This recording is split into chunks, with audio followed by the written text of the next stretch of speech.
Welcome to the Emergency Medicine Cases podcast. I'm your host, Dr. Anton Hellman, bringing you Canada's brightest minds in emergency medicine from EMC Studios in Toronto. EM Cases is part of SREMI, Schwartz-Reisman Emergency Medicine Institute, the nonprofit organization dedicated to improving EM care through research and education.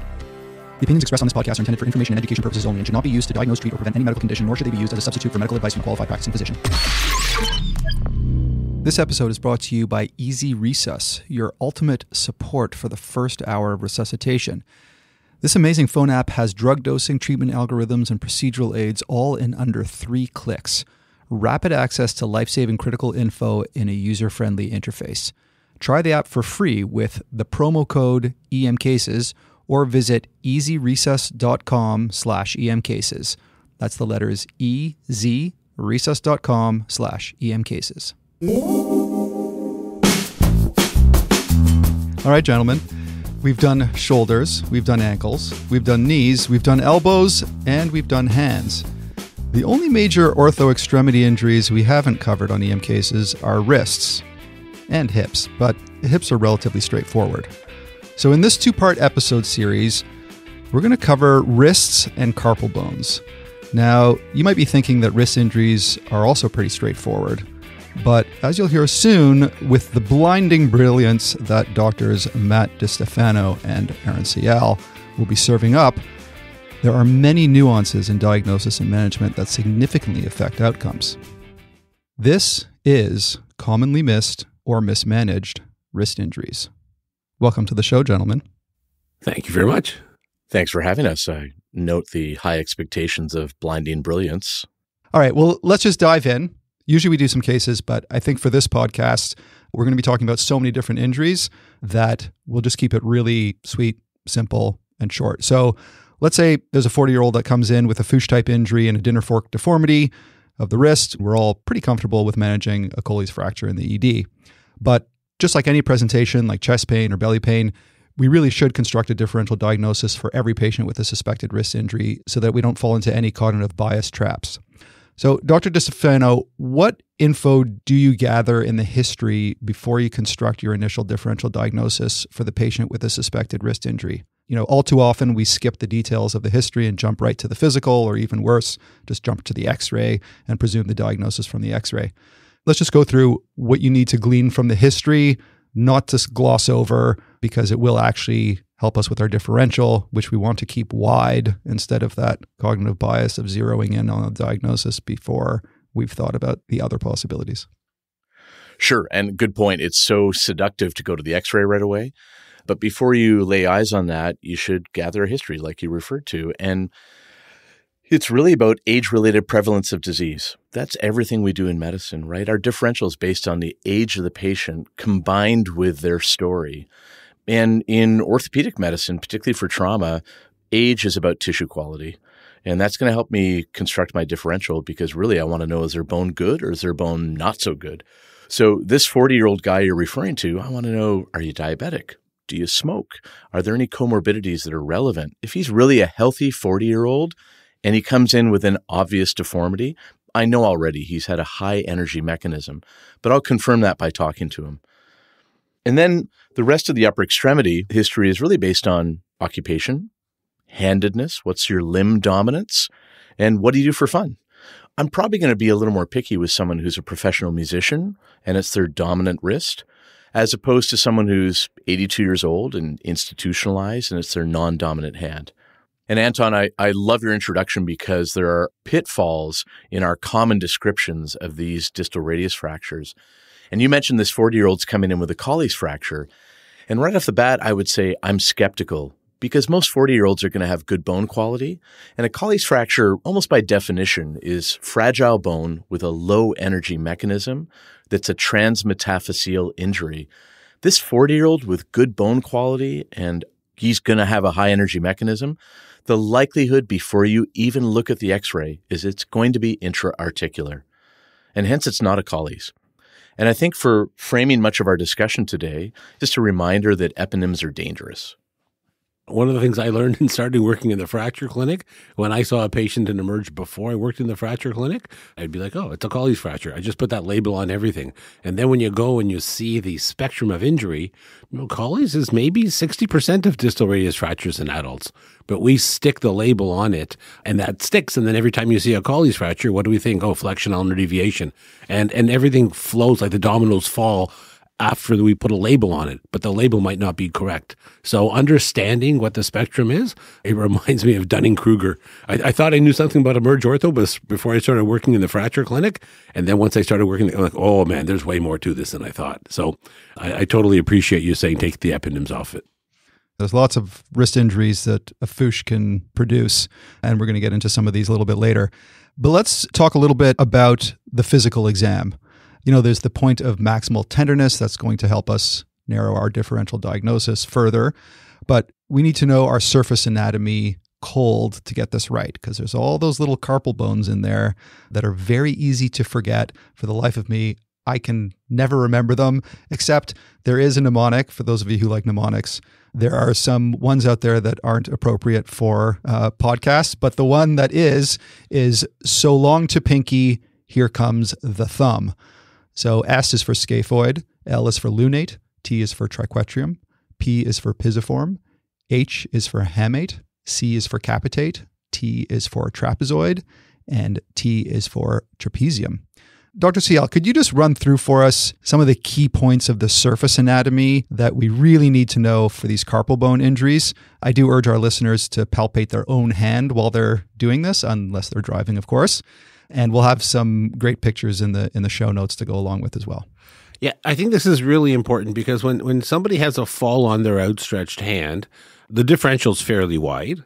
The x-ray can actually be normal. So how do you know you have an occult injury? Actually, it's the physical exam that really drives you or localizes where the pathology could be. So inside of a normal ECG, we know a lot of pathology that can sit there. Inside of a normal wrist x-ray, we know there's a lot of pathology that can sit there. And what helps narrow the focus is actually our assessment, our pretest probability.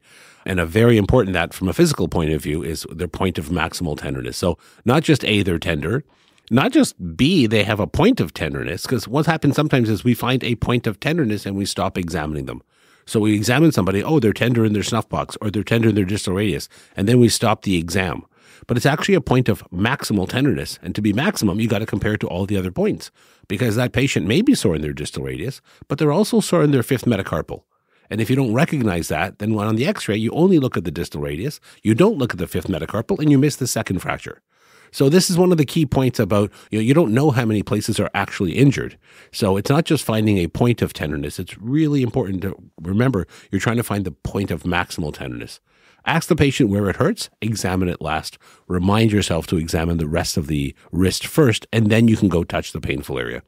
So this is a little reminder of how to sort of do this. It doesn't necessarily take a long time, but if you have a good rhythm to it, you'll be far more efficient. Then, exactly as you say, Anton, it's understanding surface anatomy. My wrist exam before was just snuff box tenderness. Because if somebody had a negative x-ray and I just identified they had snuff box tenderness, that negative wrist x-ray now becomes a clinical scaphoid fracture. And if their negative x-ray was not accompanied by snuff box tenderness, they were diagnosed with soft tissue injury wrist. And that's what I did. I started working in the fracture clinic and started seeing a whole bunch of other diagnoses. So now to get back to your question of surface anatomy, now that we understand why it's important, there are a number of injuries that are less common, but can be serious, and we need to be able to identify them. So on your hand, it's pretty easy to recognize on the dorsum of your hand, the ulnar styloid. And if you take the ulnar styloid and you go on towards the radial side, almost like draw a line across the level of the ulnar styloid, and then your second finger and you come down proximal from your second finger, essentially where they intersect, you're on your distal radius, and there's a bony prominence on the dorsal aspect of your distal radius, and that's called Lister's tubercle. And that's essentially there, and just before that is where patients with a distal radius fracture are tender, but this is the starting point of the wrist exam. So it's very important to be able to roll your thumb back and forth over Lister's tubercle. If you put your thumb on Lister's tubercle, you then put your index finger on the palmar side. So you've basically clamped the distal radius. If you move your wrist dorsal volar, your examining clamp isn't moving because you're on the distal forearm. Now what you do is from Lister's tubercle, which you can accurately identify, you find your second web space when your hand is in neutral. So on the dorsum side of the wrist from Lister's, you go down a couple of centimeters and your thumb just drops in a little divot. There's a little shallow sort of divot that your thumb falls into, and that's a space between your scaphoid and your lunate. So if you go from Lister's and go distal, you put your thumb in that little divot, put your index finger now on the palmar side of the equivalent location, and now when you try to move your wrist dorsal volar, you're examining clamp, the C of the thumb and the index finger is moving, because now you're on the proximal carpals. So this actually is where the scapholunate ligament is. And the scapholunate ligament, I used to think was just a complete tear, Terry Thomas sign. It's an x-ray finding.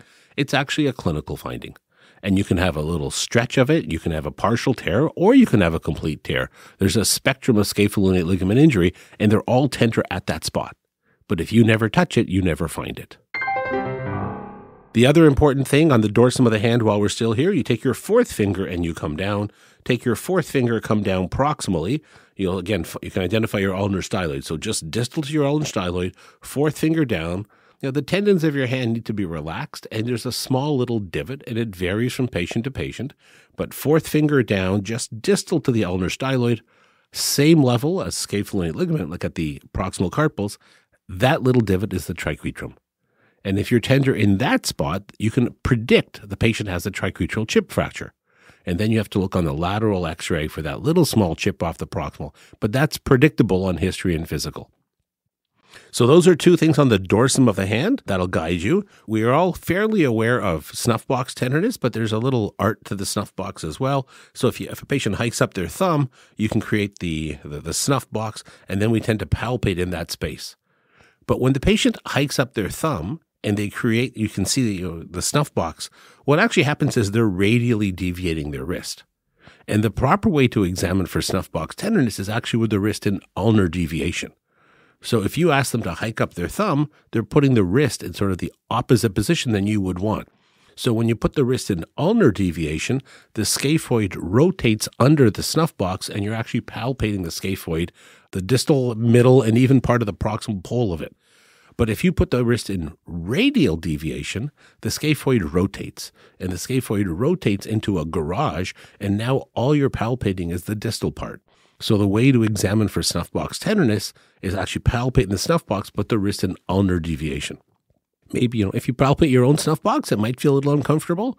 Palpate the other side. 1 in 5, 1 in 6 people have snuff box tenderness at rest, and that's physiology, not pathology. So if you find somebody is actually tender in their snuff box, a good thing to do is examine their opposite side. And if they have asymmetry, it's a red flag. If they're equal on both sides, just ask, did you fall on both wrists? Because I've seen a few cases of bilateral scaphoid fractures. So they broke both at the same time. So if they're tender in both sides and they fell on both sides, you don't know if that tenderness was there before or not. You need to actually treat them as if they have a clinical scaphoid fracture. But if they only fell on one wrist and the snuff box tenderness is symmetric, I'm way less worried. So that's one clinical test for the scaphoid. The other clinical test is called palmar scaphoid palpation. There are a ton of studies out there for lots of different ways of how to examine the scaphoid. What our upper extremity surgeons use are these 3 tests. So snuff box tenderness to ulnar deviation, palmar scaphoid palpation. Now, where is that? So if you hike up your thumb, you find your snuff box. If we're saying that defines the scaphoid on the radial side of the wrist, you'll just take your finger and go around to the palmar side, and you'll find you're just below the thenar eminence. To prove it to yourself, you can take your hand, no flexion or extension of your wrist, and only deviate your wrist. Keep your finger on that thenar eminence, just proximal to the thenar eminence, and when you radially deviate your wrist, so again, no flexion or extension of your wrist is in neutral, but you go from ulnar deviation to radial deviation, you'll feel a bone hit your finger, just proximal to the base of the thenar eminence. And that's the scaphoid, and the scaphoid rotates. It rotates into the palm when the wrist goes radially. So feeling for what's called scaphoid tubercle or palmar scaphoid palpation is the second test that we would do. The third clinical test for the scaphoid is axially loading the first metacarpal. You grasp the thumb, you get a good grab of the first metacarpal, and you're compressing down sort of the barrel of the forearm, and you're trying to compress the scaphoid. And if you cause discomfort with that, that's another test, in a younger adult you'd be concerned about. The one caveat with that test is if a patient is older, if they have gray hair, they're more likely to have CMC osteoarthritis. And if you compress the thumb, you might get a false positive because they have CMC osteoarthritis. And that gets grinded along the way when you do the axial compression. So in older patients, they're less likely to have a scaphoid fracture. They're more likely to have CMC osteoarthritis. So the older patient, axial loading may be a less valuable test. Those are the 3 clinical tests for the scaphoid. We talked about scapholunate ligament, which is important. The other important exam, triquetrum. So those are 3 important carpals. 1 extra carpal, 1 extra distal radius. So extracarpal is called the hook of hamate. Pretty uncommon as a fracture, but if it's present, it's commonly missed, and it's often surgical. Typical mechanism, which we'll talk about, I'm sure, during the podcast, but palpation for the hook of hamate is on the palmar side. So on the base of the hand, on the ulnar side, palmarly, ulnar base, under the hypothenar, you will feel a bone on the volar side, and that's your pisiform. That is the one volar carpal bone. And from pisiform, you go a couple of centimeters distal, a couple of centimeters towards your thumb, relax the hand a little bit, and if you press firmly, you should feel the hook of the hamate. If you have a big, thick, meaty hand, you're not going to be able to feel it, but that's where they'll be tender for a hook of the hamate fracture. You're not actually feeling the hook itself, you're just feeling tenderness over that spot. And if after a swinging sport, a club sport, or less commonly a fall on the outstretched hand, if they're tender over the hook of the hamate, you need to worry about that as being a source of pathology. There's some extra x-rays you can order.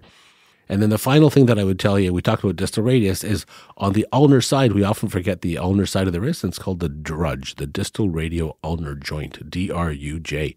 And that's an important joint that can be injured, and they'll be tender over the distal radio ulnar joint. So I think if you hit those key spots, snuff box tenderness, scapholunate ligament, triquetrum, distal radius, DRUJ, and hook of hamate, you've got a really sweet wrist exam and emerge. Wow, there's so much gold in there. I just want to review quickly. So start at Lister's tubercle, and Lister's tubercle you can find right at the end of your distal radius, that little bump there. Then you want to go into the divot that's just distal to Lister's tubercle, and that's your scapholunate ligament. You've got your triquetrum, which is just distal to your ulnar styloid. Then you mentioned the 3 scaphoid tests, which are palpating the snuff box, but make sure you're in ulnar deviation. That's the key there. And then on the palmar side, you want to go into radial deviation to hit the scaphoid.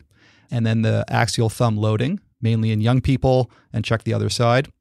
The pisiform's at the base of the hypothenar eminence. And if you go just distal and radial to the pisiform at the base of the hypothenar, then you'll hit the hook of the hamate, which is not a common fracture, but if you miss it, it's a big deal because it's surgical. And then finally, the DRUJ. And we're going to talk about all these injuries, but you need to know where these are on the surface anatomy before we start. Exactly. If you don't touch them and you don't find that they're sore there, it doesn't actually attract your attention when you look at the x-ray. Equally, if you're tender in that spot and the x-ray is negative, I'm like, okay, you've injured it. I already know that I'm going to be more worried and want to immobilize you because the test may not be perfect to prove it and emerge. So this is the importance of actually understanding surface anatomy and why it's important to touch it. Yeah, absolutely. Now you can understand why the radiologists sometimes miss fractures because they don't have the opportunity to actually examine the patients. Right. I'll tell you the other reason why they miss them, just to give credit to our radiologist, is our x-rays all the time, the requests, rule out fracture, rule out fracture. We don't even tell them where it's sore. If we told them scapholunate tenderness, pisiform tenderness, DRUJ sore, that would attract their attention as well when they look there. We don't give them clinical information, and that makes a huge difference to increasing the sensitivity of the reports. Good point. We've talked about history. We've talked about some physical exam pearls. I want to move on to x-ray tips. Dr. Sayal, can you just tell us a bit about the general normal alignment of the bones in the wrist that we should be looking for? And then we can kind of talk about all the lines and all of that. But just generally speaking, what kind of alignment should we be looking for in the normal wrist x-ray? Sure. So typically what you'd see in an adult, if you do a wrist x-ray from an emerged perspective, is you would get 3 views. You'll get a PA view, you'll get an oblique view, and you'll get a lateral view. The main view in orthopedics is the lateral view. We get very attached to the PA views, but the lateral view is the main view. So we'll chat about that. And then I'll bring in the PA view after. But the lateral view, what's really important, the carpal sometimes can be malaligned. So the capitate, you need to work on how to identify this. It takes a bit of practice, but the capitate should sit in the lunate. The lunate should sit in the distal radius. It's an uncommon thing to have a lunate or a perilunate dislocation, but if it's present, it's commonly missed because we miss it on the lateral film usually. As well, on the lateral film, if it's a good lateral, the radius and the ulna should overlap. If the ulna looks like it's a little bit displaced dorsally, that could be a normal finding. There is a variation of normal. It could be a sign of a distal radioulnar joint dislocation or subluxation, and it makes one just compare to the opposite side, makes you have a good film. So on the lateral film, I would say those are probably the main things. There are some other more sophisticated things, scapholunate angles and those sorts of things, which may be a little beyond sort of an initial typical approach. On the PA view, you'll look at the radius and ulna. They should be fairly snug. If you start to get used to this, if they're a little wider, you'd have to worry about perhaps could there be a widening of the distal radioulnar joint. And then there's also these arcs, and it's called Galula's arcs. There's a nice normal arc to what the proximal carpals look like in the distal carpals. And Galula was a radiologist, and he described that on a PA film, the proximal aspect of the proximal carpals will form a nice arc. The distal aspect of the proximal carpals forms a nice arc. And then the proximal aspect of the hamate and the capitate, essentially two of the distal carpals. So proximal aspect, proximal carpals, distal aspect, proximal carpals, proximal aspect, distal carpals forms three nice, relatively parallel arcs on the PA film. The other thing that you should see on a PA film is all the spaces between the carpals should be relatively equal. Between the lunate and the triquetrum, between the lunate and the scaphoid and the distal radius, the capitate and the hamate. The lanes of traffic should be there, and you should be able to drive a little toy car through these little lanes, and on the PA film, it should look nice. So again, these are uncommon injuries, but if some had some carpal dislocation, some shifting in the carpus itself, it would usually be identified by looking at these subtle, uncommon injuries. Fantastic. So always look at the lateral first. That was a great pearl from our last podcast on reading x-rays that we naturally want to look at the AP or PA, but really there's a lot of gold in the lateral that we sometimes overlook when we're just concentrating on the AP-PA. And then the Galula lines. Right. And if I'm going to give true credit, the person sitting beside me, Matt DiStefano, first person I heard all the time, the lateral view is the money view. That's his. And I learned tons from Matt every time we teach a course together. Excellent. So just a quick review here. We need to know what's normal before we can identify what's abnormal. So the two key lateral wrist x-ray normal alignment patterns that we need to know are first, the radius capitate lunate alignment, which if not present may indicate a scapholunate injury. And second, the radius ulna overlap, which if not present may indicate a DRUJ injury. And then the two key PA wrist normal alignment patterns we need to know are the distal radius ulna space, which is normally no more than 2 millimeters wide. If it's more than 2 millimeters, this should raise the suspicion for a DRUJ dislocation. And then the Galula lines, or the three Galula arcs. So that's the proximal aspect of the proximal carpals, the distal aspect of the proximal carpals, and the proximal aspect of the distal carpals. They should all normally form smooth arcs with equal spaces between the carpal bones, and a disruption of the smooth arc or the size of the space in between the carpal bones could signify a carpal bone injury. All the names of the carpal bones are describing various shapes, and we need to know those shapes. The reason we need to know those shapes is because an abnormality in those shapes means that there is probably a serious injury going on there. Dr. DiStefano, could you just go over for us some of the important abnormal shapes of the carpal bones and how to identify them and why they're important? Sure. I think there's two we should really focus on in the emergency department, and those are both in the proximal row, and it's the shape of the scaphoid and the shape of the lunate. So let's take those on one at a time along with the views you're going to look at on x-ray. If you look at old textbooks, the scaphoid was often called the navicular, navy, boat. So the scaphoid in the AP or the PA view is shaped like a little boat. If you took the scaphoid out and put it in water, it should float. If in the PA view, you don't see that boat shape, Houston, you have a problem. And the problem is a list of differentials that may include chronic fracture, AVN of the proximal pole, but most commonly something called the signet ring sign, where the proximal end of the scaphoid can look spherical and almost have like a contrast highlight, like a brain tumor, like a contrast highlight around the proximal end of it. And when you see that in the PA or atypically an AP view, you know the scaphoid is out of position. It's actually laying down relative to its anatomical position, and you must have a significant ligament injury associated with that. So that's one to know about. The second shape to be aware of in the PA is the lunate. It should look roughly square in the PA. If it looks roughly triangular, that's called a pizza sign of the lunate, and that suggests strongly that the lunate is dislocated. Wait, hold on. Lunate, I would think that it looks like the moon, round or... Yes, but we're talking about square. The PA. And we haven't quite got to our favorite view yet, which is the lateral. Confused. Okay, so that's a little exception to the rule that the names of the carpal bones actually describe their shapes. Yeah, well, the lunate looks like a moon. It's a crescent shape, or if you like, it looks like a bowl on the lateral. So it looks like a mid-month moon, okay, on the lateral film. But on the PA, it actually looks relatively square. And the first time you see these cases, you might not even recognize them, or you make it look a little off. And if you're ever in doubt, just x-ray the opposite side and you'll see what normal looks like. Because it's not until the third or fourth or fifth lunate dislocation or perilunate or whatever that you see it and you go, okay, now I can identify it, and you actually have confidence that it's wrong. Right? But you may just, your history and physical may bring attention to you. You may be a little suspicious on x-ray. And if you're in doubt, x-ray the opposite side. Simple, cheap, dirty test that you can do that will show you what normal's like. Fantastic. I just wanted to go back for a minute to the normal alignment and the lines that you need to look at. So you had mentioned the alignment of the distal radius and the lunate on top of each other, the teacup and all that. Could you just go through for us what lines you're looking for? Like on the elbow, we're looking for the anterior humeral line and the mid radius line every time we look at the elbow x-ray. What lines should we look at every time we look at a wrist x-ray? So if we're actually talking about carpal alignment on the lateral film, what you should be able to see is a line that draws essentially through the second metacarpal, should capture the capitate and the lunate. If the wrist is in neutral, that should then also go through the distal radius.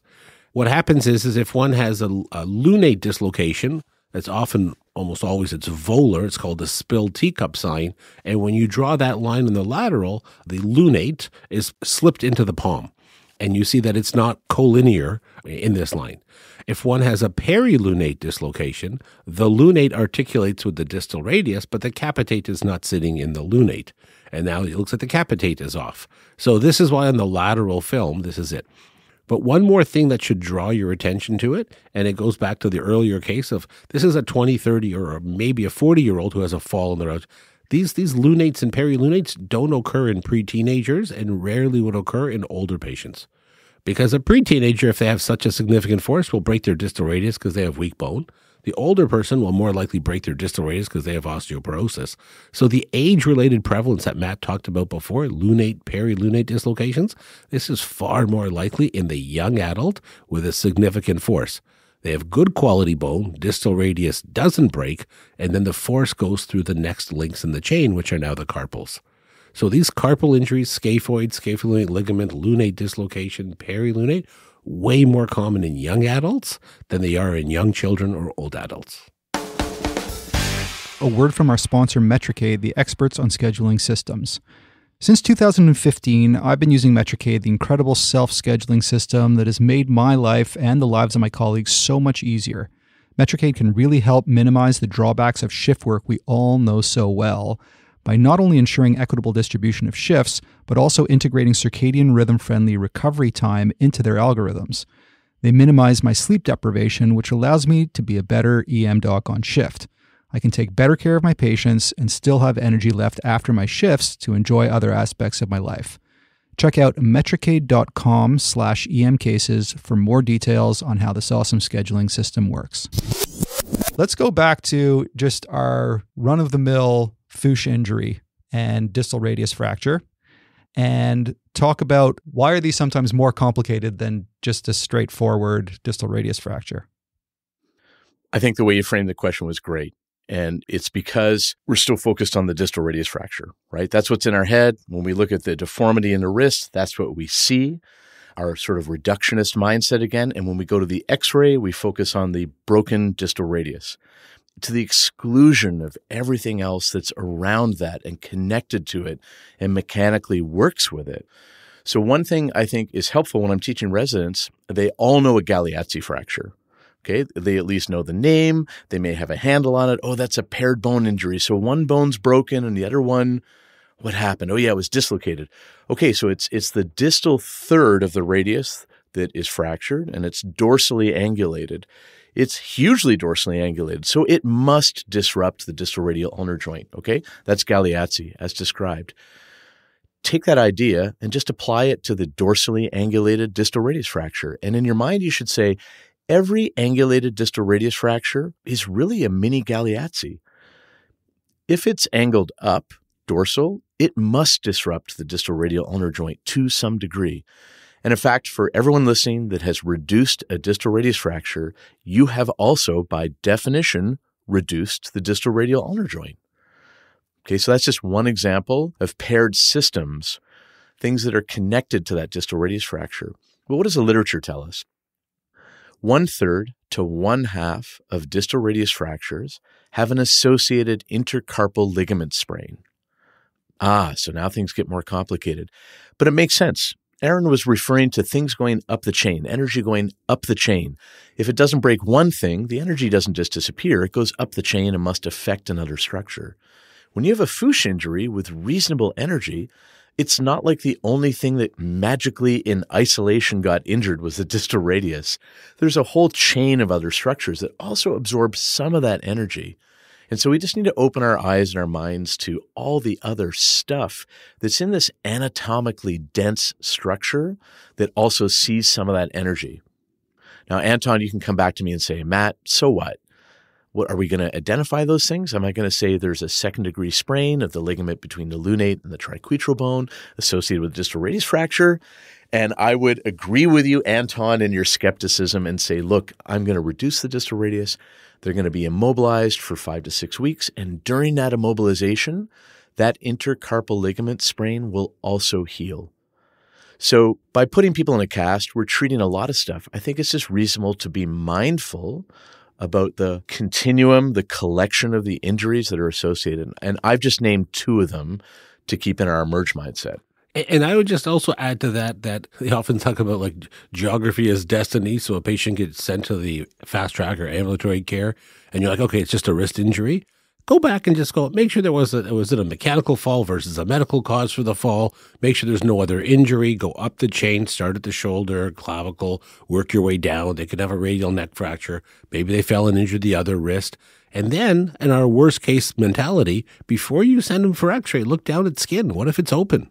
The whole timeline changes. So the x-ray looks like they have a distal radius fracture. Of course, they've got that. But if it's an open fracture, they should get the antibiotics before they get the x-ray. And sometimes we miss these bigger picture things as well. So when you talk about like what else could there be, sure, there could be multiple injuries at the wrist, more than just the distal radius fracture. But have that sort of worst case mentality when you manage these patients. We sometimes get into it's just a wrist fracture. It's just another Colles. And I think we just have to have that healthy skepticism each time we see a patient, be satisfied that that's not present. Good. And now we can look after the injury that we see. Absolutely. I just want to dig a little bit deeper into one of the comments you made, Dr. DiStefano, which was fantastic, that essentially every distal radius fracture is a DRUJ or a Galeazzi until proven otherwise. And I want to talk a little bit more about DRUJ injuries because they're something that seems to upset the orthopedic surgeons quite a bit, as opposed to, the intercarpal ligament strain that you mentioned. The DRUJ injury is going to make a difference what we do in the emergency department, whereas the intercarpal ligament strain, it doesn't really make a difference of how we're going to treat our distal radius fracture. So when it comes to a DRUJ injury, first of all, could you just explain what's going on there in terms of the mechanism, what a DRUJ injury is, and what the spectrum of disease is with a DRUJ injury and why we should care about it? Sure, absolutely. And I would say when I'm talking about paired injuries, so you have a distal radius fracture and quote unquote, you must have some sort of DRUJ injury, that's for a distal radius fracture that's displaced in some way. So it's dorsally angulated or volar angulated and or significantly translated. Then you're also sharing a load, you're imposing a force on the distal radial ulnar joint. And what are you doing? Well, if you have a dorsally angulated distal radius fracture, you're going to stress or partially tear or completely tear out of the volar or the dorsal ligament of the distal radial ulnar joint, the DRUJ. And same for all those other displacements of the distal radius. Because the distal radius and the distal ulna are so intimately connected, there's a dorsal ligament and a volar ligament, and they have an intimate dance when you move. Pronosupination is arguably as important a range of motion function for our daily living as wrist flexion, extension, ulnar deviation, radial deviation, and yet we don't think about it enough. You'll think about it the next time you go to open a door because that's a supination activity and you're using your DRUJ. And so I know that Aaron and I often talk about this as the forgotten joint of the wrist, and certainly our orthopedic colleagues think it is the forgotten joint of the wrist for all emerge docs because we just fail to consider it. So I've already hinted at what's the morbidity when you miss the injury? Well, people will have a lack of supination, and that is a critical range of motion for most of your daily activities, from brushing your teeth to opening a doorknob to driving a car, you name it. And so you will really notice if you have supination block. And if that becomes a chronic problem, surgically, it's really challenging to treat. And there's a spectrum of injury for these DRUJ injuries as well. You can have a DRUJ injury, just a little bit of a sprain and it's tender and sore. It can be a little bit subluxed, so you can maybe get a little past neutral, but you can't get fully supinated. Or it can be totally out and you have no supination at all. So there's a spectrum of how it appears. And if it's injured, the x-ray can look normal. Like if it's injured but not displaced or not subluxed, the x-ray can look normal. And therefore, that's why clinical exam drives it. And then what do we need to do? Well, we don't need to reduce it, but we need to protect it. Because if that patient goes and 2 weeks later goes and falls in basketball, falls in football, goes back to work and has a crank of the, let's say a twisting injury of the wrist, let's say as an auto mechanic, and the air compressor, the drill kicks back on them, they can actually end up with worsening of that injury. And if we just protected them for a few more weeks, they'd be okay. So that's why it's important to recognize these DRUJ injuries. There's a spectrum of injury, and you just have to recognize where they are on the spectrum. But if it's well lined up, if they have good supination, that doesn't mean there's no DRUJ injury. It just means there's no DRUJ injury that needs surgery, but it still needs to be protected. Let's divide DRUJ injuries into those that are associated with other injuries like a distal radius fracture and an isolated DRUJ injury, because I think that's important. So let's first talk about the ones that are with the distal radius fracture. The first question is, if you reduce your distal radius fracture, or you don't need to reduce it, it's in good alignment, and put a splint on and you have them follow up with your orthopedic colleagues, will it make a difference if you identify a DRUJ injury in the emergency department? So most of the time when you reduce distal radius, you're reducing the DRUJ unbeknownst to you. And all you have to do is make sure on the lateral film that the radius and ulna still overlap as they should. That's actually a very important thing. Occasionally, if you don't reduce it, the distal ulna is still sitting up. It's still sitting dorsally, and therefore it's going to be an issue. But the majority of time, you reduce distal radius fracture, you'll reduce the DRUJ. Okay. So we're talking about the post-reduction x-ray. You want to scrutinize then the lateral x-ray to see if there's a DRUJ injury there. To see if radius ulna line up. And then if it's off, sometimes that's normal. You have to compare to the opposite side. You have to actually clinically look at it as well. It's not purely radiographic. That's the hint. But if it's off, you still need to look at the opposite side. Is it a good lateral film? There's lots of nuance inside of the DRUJ for sure. Okay. Let's say you look at the post-reduction x-ray and it looks like the ulna and the radius aren't lined up and you suspect a DRUJ injury that may require surgery. Is that going to change what you do in the emergency department? Are you going to try and reduce that? Or are you going to speak to your orthopedic? You could certainly try to reduce it, but it might be more challenging if it didn't come along with the ride, it might be harder to maintain. And if you think that it's out, then if surgery is a concern, then it needs to be in the hands of a surgeon sooner to decide what to do with it. If you have a very nice reduction of the distal radius fracture and you think it's going to be able to be managed without an operation, they can see a surgeon within a week and get a repeat x-ray. So the timeline and how quickly they need to see ortho is dictated by how worried you are by the case. Got it. So suffice to say then that for your standard distal radius fracture that you've reduced, make sure you look at the lateral x-ray to assess for a serious DRUJ injury. And if you do see malalignment there, you might want to either pick up the phone or however you can get a quicker appointment. That it'll actually make a difference in terms of how soon you want them to see orthopedics. Is that fair?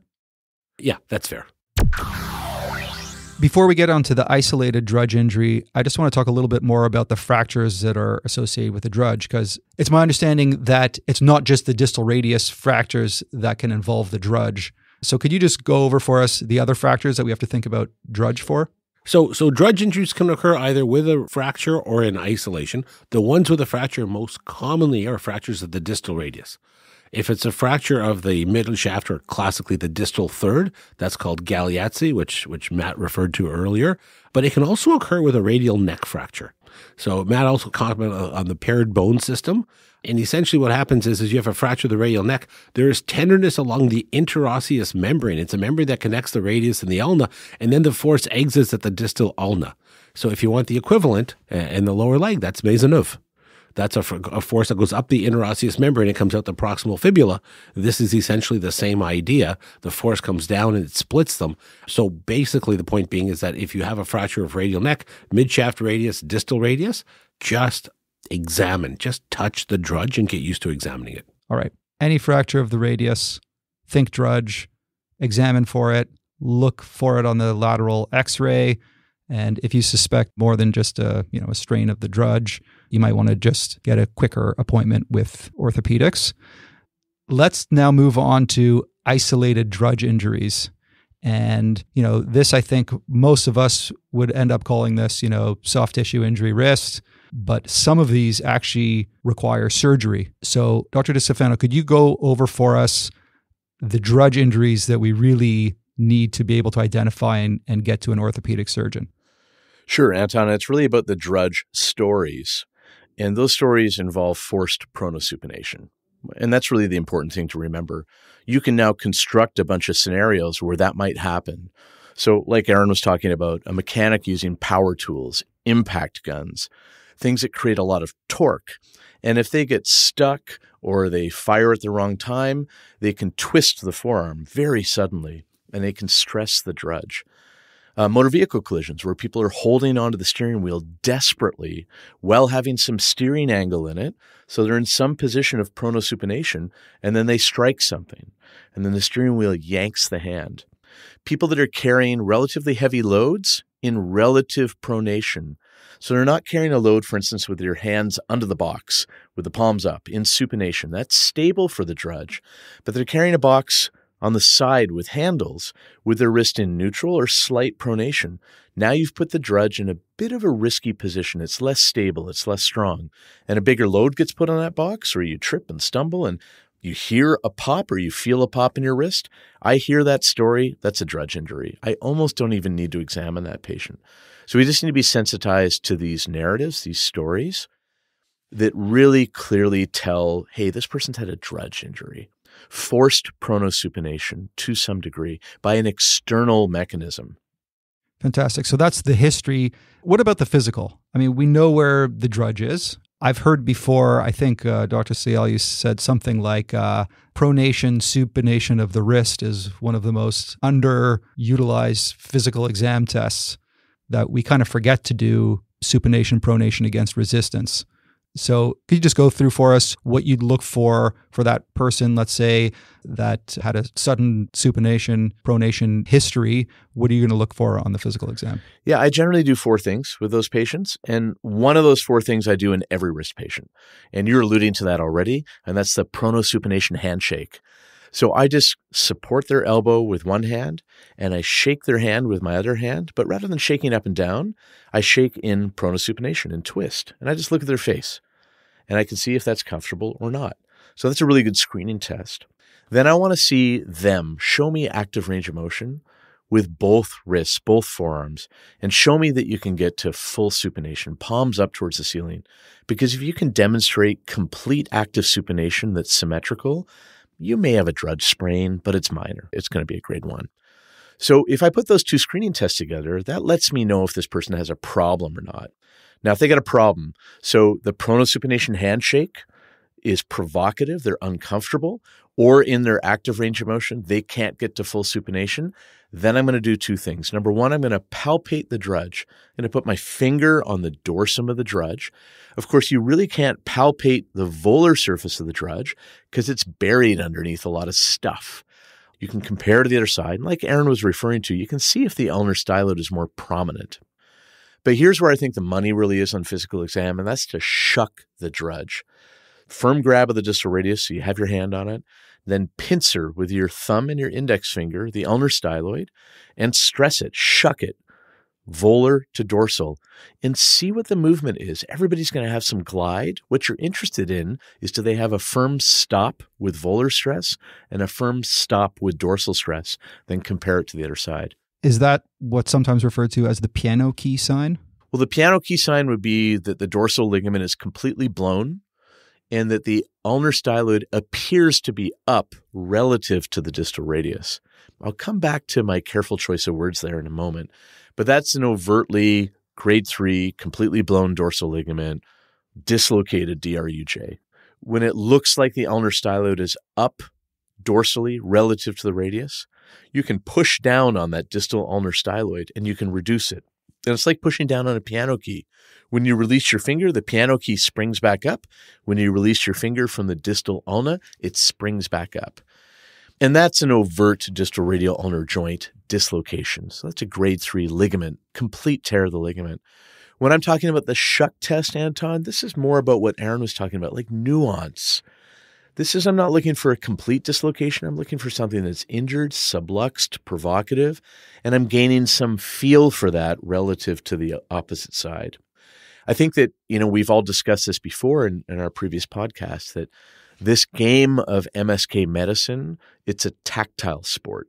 You have to be hands-on. There's a kinesthetic intelligence to doing this. It's as much right brain as it is left brain. And on that, just two small little points just to help the listener perhaps. When Matt talks about pronation, supination, it's super important, a couple of things. Just coach the patient to have their elbows touch their sides. Because sometimes what happens is they abduct their shoulder to try to get forearm rotation to show you pronate, and it's actually cheating. You want to isolate forearm rotation, so when their elbows are touching their side, all of that sort of thumbs up, palms up, palms down is all done through the forearm. If their elbow's not touching their side, they can make it look like they're putting palm down, but it's really achieved because they're abducting their shoulder. So it's important to isolate forearm rotation and then also appreciate, as Matt was saying, the difference between side to side because there's a lot of variability patient to patient. Females have way more ligament laxity than males do. So when you examine the DRUJ of a female, you'd expect it to have more play than of a male. So there's lots of variation of normal patient to patient, but within any one patient, left should equal right. So for DRUJ injuries, there's the history, sudden supination, pronation, or a load on supination, pronation. They have pain right where you'd expect it, between the distal radius and the distal ulna. On exam, they're going to be tender right there. The full tear, you tried the piano key sign. So just put your finger on the ulnar styloid and see if it feels like a piano key compared to the other side. And then the shuck test, I guess we'll call it, is, get that pincer grasp around the distal ulna, stabilize the distal radius, and see if there's much movement there compared to the other side. Now, let's say you diagnose a DRUJ injury that you suspect is more than just a sprain. What do we do with that? The first question is, do you ever try and reduce these in the emergency department if it's an obviously out? How would you reduce it and immobilize it? And then the second question is, if you don't think it needs reduction or you don't know how to reduce it, what kind of treatment do they need? What kind of immobilization and follow-up do they need? Anton, for immobilizing these, you really have two options. You can hang out with the patient for 3 to 4 weeks and hold their forearm in supination. That would be fine if you particularly like the patient. But the other option is you need some sort of pronation blocking device. And I'm saying that very specifically because once you're supinated and reduced, the only thing that's going to let that go, that's going to redislocate the DRUJ, is allowing pronation of the forearm. So there are a bunch of approaches to it, but the 2-stage thing to do in emerge that's simple is a deep radial gutter, short arm, followed by a back slab above elbow. And it's really that back slab that's the money because that blocks pronation of the forearm. Okay, so your goal is to block pronation, and you can do that with a radial gutter splint plus above elbow, which, you don't intuitively think that you need an above elbow, but it makes total sense if you want to block pronation for these DRUJ injuries. I skipped over x-ray, so I want to just go back to the x-ray. Like you said, Dr. Sayal, there is a spectrum of injury with DRUJ, and most of these, you'll see nothing on the x-ray. But the more advanced DRUJ injuries, you might see something on the x-ray. What are you looking for on the x-ray? You need a good lateral film. The metacarpal, the base of the metacarpal should all line up. If the metacarpals are rotated, the whole forearm might be rotated. And if the forearm's rotated, it'll give the impression of the distal ulna being out. So you need to make sure it's a good lateral. But on a good lateral, the radius in the ulna normally will line up. As a variation of normal, some patients, the distal ulna normally will actually look out dorsally. That'll just be normal for that patient. So it's important to compare to the opposite side, but pay attention to it. If it's off, if clinically it looks like it's out and radiographically it looks like it's out, then it's out. Then when you reduce it, make sure you take a post-reduction film. But if a patient can achieve full supination, their distal radio-ulnar joint has to be anatomic. If they can't achieve full supination, there are many reasons for it, one of it being the DRUJ being out. Fantastic. That's a lot of stuff on DRUJ, which, I have to be honest that I barely paid attention to DRUJ injuries before I met Dr. Sayal. I tell people I use a lot of four-letter words in Emerge, but DRUJ was never one of them. Yeah. I missed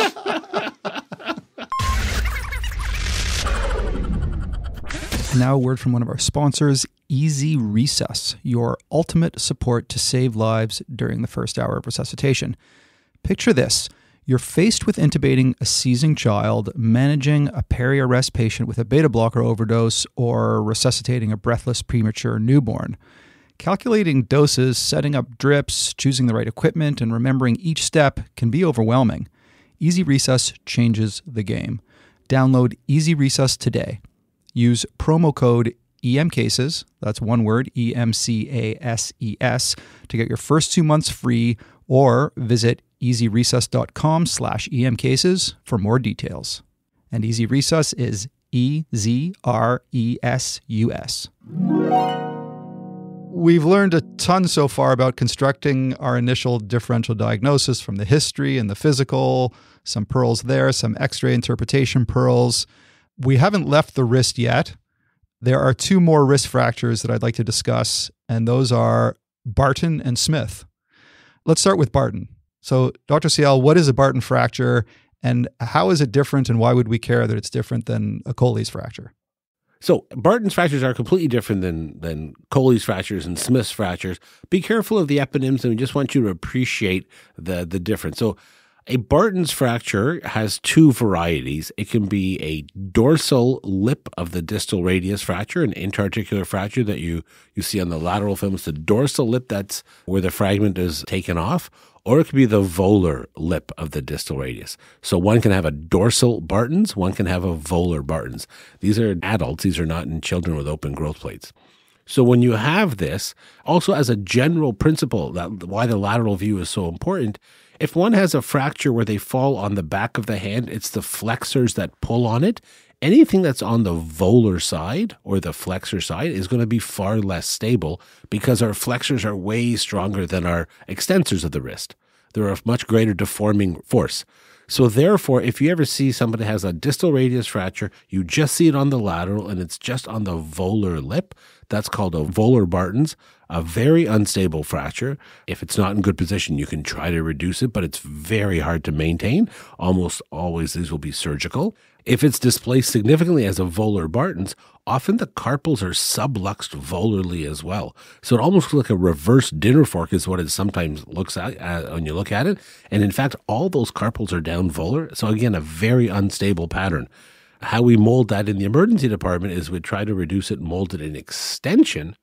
But again, if it's a volar Barton's, that's almost always going to be surgical, unless there's some overwhelming patient reason not to go to the OR. A dorsal Barton's just involves the dorsal lip fragment. A volar Barton's just involves the volar lip fragment. And the problem there is you're creating a very focal instability. So if the dorsal lip is knocked off, you don't capture the carpus. In fact, our colleagues that do hand surgery talk about carpal escape. So a dorsal Barton's, the carpus is likely to escape dorsally, hence be subluxed. A volar Barton's, just that one volar fragment off, the rest of the distal radius is intact. The carpus can escape volarly, in other words, be subluxed. I guess the bottom line there is that this one small lip of the distal radius that's fractured off is actually an unstable fracture that requires surgery. You know, it might not look bad, but it is. Especially the volar one. The dorsal one might be held down if it's okay, but the volar one almost always will be surgical.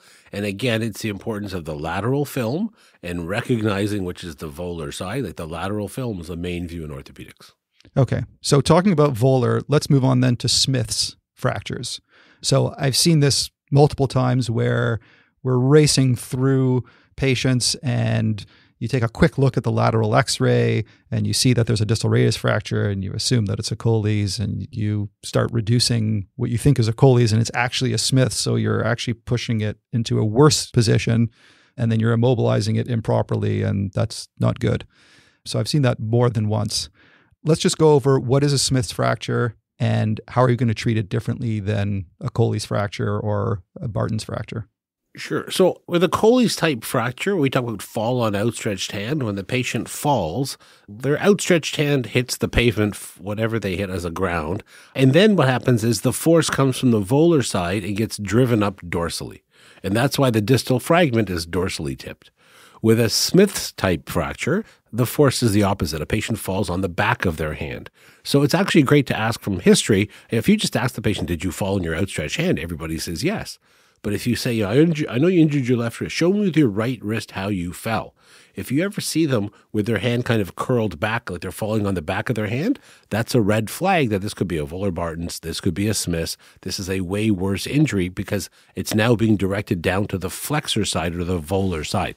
So asking that's important. Sometimes the history is, they were on their bike and, they go over the handlebars, they hit something suddenly, they go over the handlebars, they think they're okay. So there's your tendency is to squeeze onto the handlebars until such time as you realize you're not going to be okay. And then by the time you let go, your hands are behind you. If somebody's on a scooter, they're holding onto a handle, a T-bar of the handle. And when they suddenly stop, they're going forward, but your tendency is to squeeze on and hold on for dear life.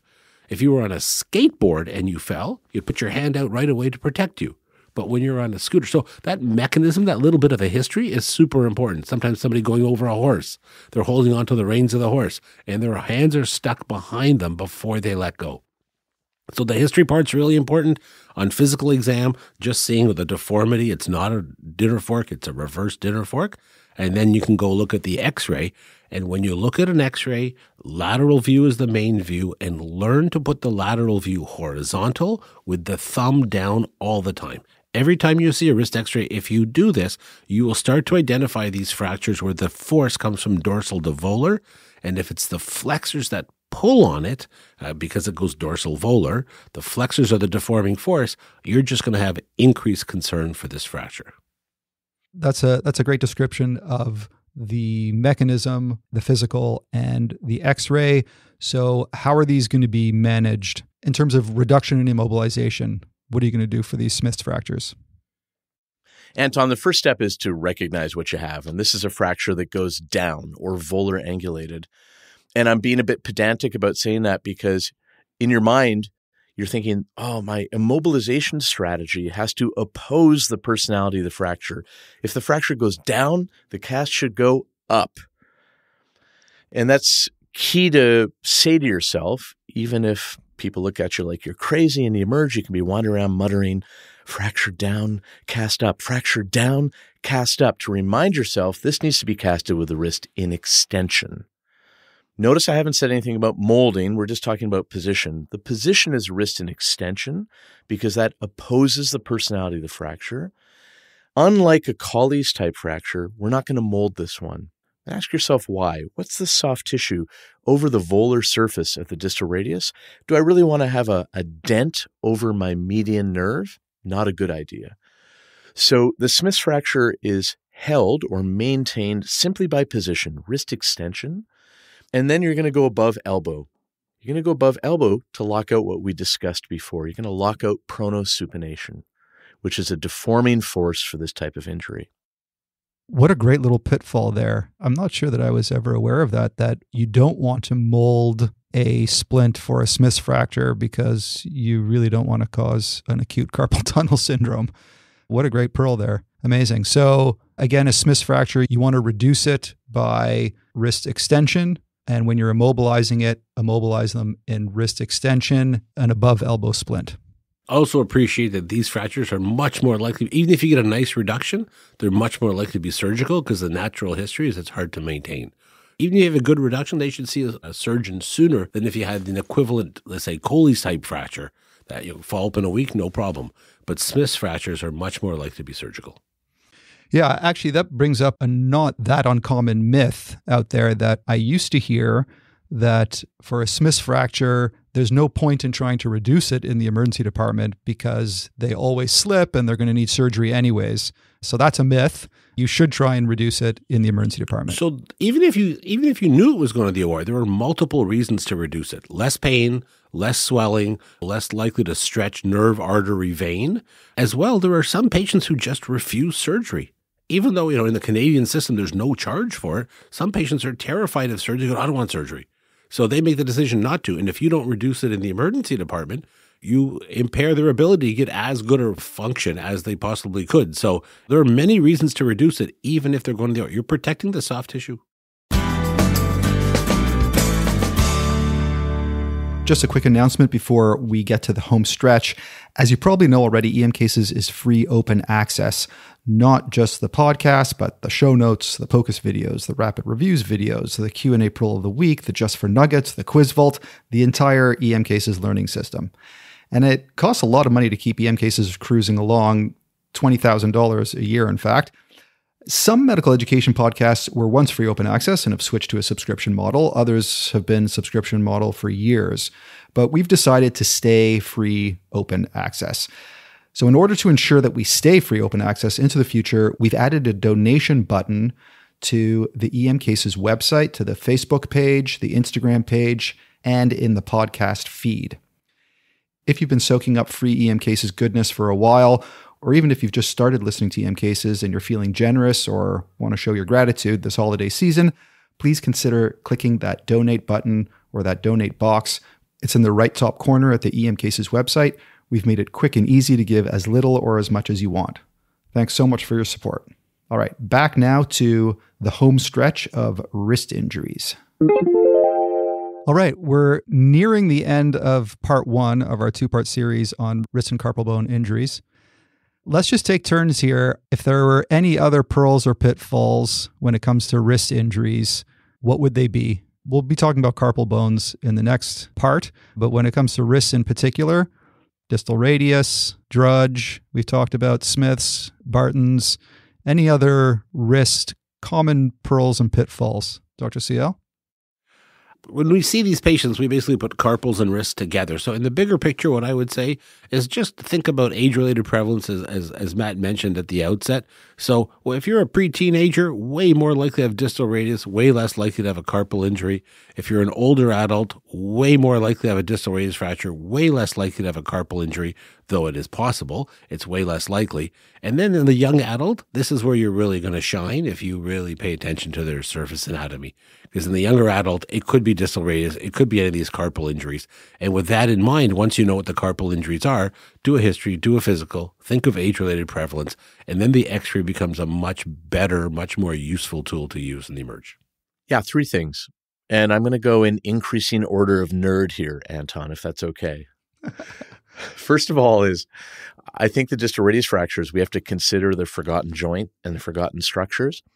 And we talked about the forgotten joint being the DRUJ, and one of the forgotten structures being intercarpal ligaments. But if you follow distal radius fracture patients along, either casually, people you know, people you talk to, or you've had one yourself, or you're following them in clinic, or you see people back in the emerge, ask these patients where they hurt after a year.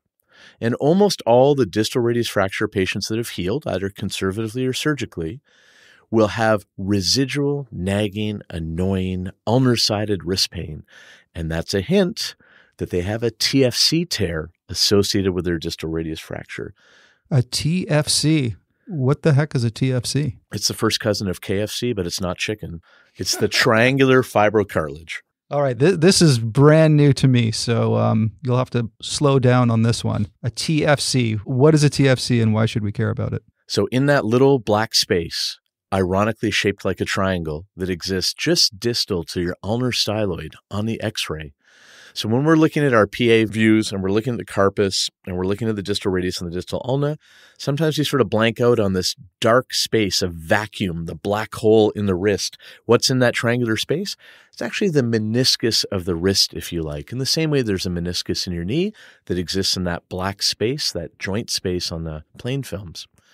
And in the wrist, that triangular fibrocartilage serves a lot of roles, but you can think of it as being a little soft tissue carpal bone that sits on the end of the distal ulna.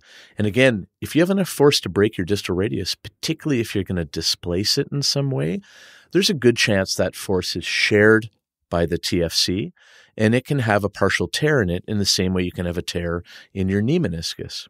That's underappreciated in the emergency department for sure, and our orthopedic colleagues are well aware of it, especially with long-term follow-up.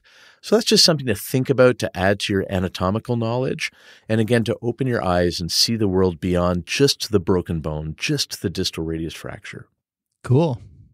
All right, so you said you had 3 in increasing nerdiness. What's the second one? The second one is going to be my life's work now, Anton, and that's that we stop calling the pisiform a carpal bone, because it's not really. And it does not participate in the proximal carpal row. And as emerge physicians, we should probably just forget about it. I'm going to go out on a limb and say the chance you're going to see a pisiform fracture is exceedingly low. It's around the same incidence as spotting a unicorn. To be serious, we should think of the pisiform for what it is. It's a sesamoid bone. So quadriceps to patella is the same as flexor carpi ulnaris to pisiform. It's not really mechanically in the first carpal row, and so we should think about it differently. I mean, you started with a really nerdy one, and then the second one was equally as nerdy as, I can't imagine you getting any nerdier than those two, but unless you're your third. Well, we might have to hold off on full nerd then for our next conversation. Okay. And Dr. Sayal, any last wrist pearls, pitfalls, anything you can think of that you've seen in the fracture clinic recently where you think the emergency physician could have altered their management that we haven't spoken about yet? I'll tell you, honestly, I'm thoroughly impressed by our emerge physicians. The number of times we see things like DRUJ diagnoses made or forearm cast molded an extension, like it's just getting better and better and better in our group. And I think we're recognizing these less common things more often, and we're putting the same approach. So I would say the one thing I will say, if you look for these things, you will start to find them. And when you find them, identify them and just go, oh, I just picked that up. That's kind of cool. That'll sort of like entice you to go look for it again next time. You'll feel good about the work that you're doing. These less common diagnoses. You know, every carpal injury shouldn't be a scaphoid. Every distal radius fracture shouldn't be a Colles. Every kid's distal radius fracture shouldn't be a buckle. Start to understand the spectrum and where that patient lies. All right, fantastic. So in this part 1 of our 2-part podcast on wrist and carpal bone injuries, we covered constructing an initial differential diagnosis from the history, some physical exam tips and tricks, mastering the wrist and hand x-ray, the dreaded DRUJ injury, and a bit about Barton and Smith fractures. In part 2, we'll dive into the most commonly missed and mismanaged carpal bone injuries. So we'll talk about triquetral fractures, scapholunate injuries, perilunate injuries, hamate fractures, and of course, the scaphoid fracture. Thank you very much, gentlemen. Can't wait for part 2. Thank you. Thanks for having us.